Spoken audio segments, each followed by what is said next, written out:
aquellos verdaderos y buenos mexicanos, nos identificamos con los colores de nuestra bandera, que son el verde, el blanco y el rojo. Estos nos dan identidad propia.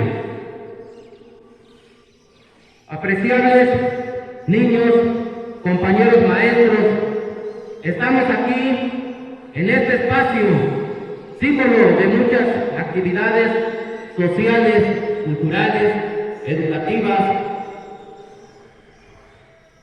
Este 24 de febrero del 2022 festejamos a nuestra bandera, esta bandera que representa a mi patria, esta bandera que representa a nuestra patria, que significa el valor de aquellos que una vez lucharon por nuestra independencia.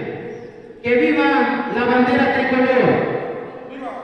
¡Que viva nuestra patria! ¡Que viva México!